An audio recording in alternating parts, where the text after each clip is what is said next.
कि केवल कागज का नोट ही संपत्ति नहीं है। केवल कागज का नोट ही संपत्ति नहीं है। ऊंचे बिल्डिंगें बनाना ये भी केवल संपत्ति नहीं है। आपके अच्छे विचार, अच्छे संस्कार सबसे बड़ी संपत्ति है। पूत कपूत तो क्यों धन संचय, और पूत सपूत तो क्यों धन संचय। दोनों स्थितियों में नहीं। यदि पूत कपूत है तो धन इकट्ठा करोगे तो बेच डालेगा, याद रखना मेरे भाई को। यदि पूत सपूत होगा तो उसके लिए भी धन मत कमाओ, वो कमा लेगा, सिर्फ उसको संस्कार और विचार दो। और ये संस्कार और विचार कोई माँ ही दे सकती है, माँ ही डाल सकती है। अगर बचपन में कोई माँ मिले ना वैसी, जो आपको उस रास्ते तक पहुंचा सके, और भरी जवानी में कोई सतगुरु मिल जाए साहब, बचपन में कोई माँ मिले, भरी जवानी में कोई सतगुरु मिल जाए ना, बुढ़ापे में राम के पास जाना नहीं पड़ेगा। जैसे सबरी के पास राम चल कर गए थे ना, उसी तरह आपके जीवन में राम चल कर आएगा साहब, राम चल कर आएगा। इसलिए माताओं को चाहिए, हे माँ आप ही कौशल्या हो, आप ही देवकी हो माँ, अपने संतान को राम बनाओ, अपने संतान को कृष्ण बनाओ, अपने संतान को स्वामी विवेकानंद बनाओ माँ।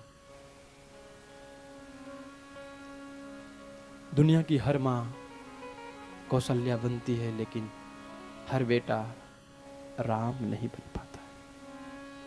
हर माँ चाहती है कि मैं आधे पेट खा करके बेटा को खिलाऊं, लेकिन पता तो तब चल जाता है बेटा का जब लग्न होता है तो माँ दुश्मन हो जाती है। ऐसा क्यों होता है? समाज में ऐसा जहर किसने फैलाया साहब? नहीं ना, माँ को समझो, माँ की वेदना को समझा जाए।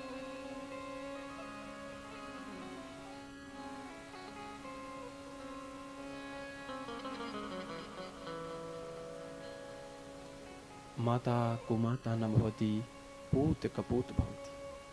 माता कभी कुमाता नहीं होती, पूत कपूत हो सकता है। उस व्यक्ति ने जीते जी मार करके सब कुछ कर लिया और विवाह हो गया किसी बेटी से, अमीर बेटी के बाप से, ने कर दिया उसके साथ साथ ही। धन दौलत देखकर शादी मत करना बेटी का, कभी भी देखना इसका विचार कैसा है, संस्कार कैसा है। एक साल बाद उसका बेटा हुआ, और जैसे ही बेटा हुआ वो मरीज निकला, रोग, जन्म से ही रोग, उसको हॉस्पिटल में ले जाया गया। इलाज के लिए डॉक्टर ने पैसा मांगा, बच्चे इतना सुनते ही उसकी मां मर गई। जो नई शादी हुई थी, वो जो लूटा था उसकी पत्नी मरी गई। अब ये अकेला बचा, करे क्या? डॉक्टर ने कहा कि थोड़ा और पैसा लगेंगे तो हो सकता है तुम्हारा बेटा दिख रहा जी सके। बोला कि साहब मैं कुछ भी कर सकता हूं इस बेटा को बचाने के लिए, इसकी माँ तो मर गई लेकिन मैं कुछ भी कर सकता, मेरे पास एक बिल्डिंग है उसको बेच करके आपको पैसा चुका सकता। बिल्डिंग को बेचा और पैसा इकट्ठा किया, डॉक्टर को दिया।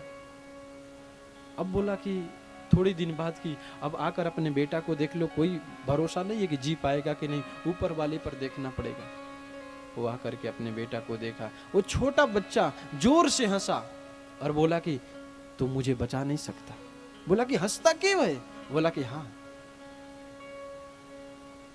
हम तुम्हारे बेटा नहीं है ना, तू मेरा बाप है। याद करो वो दिन जब मैं आया था तीर्थ यात्रा पर, तुम्हारे घर में रुका था, तुम मुझे सोते सोते मार दिया और मेरे को सारे कुछ छीन लिया।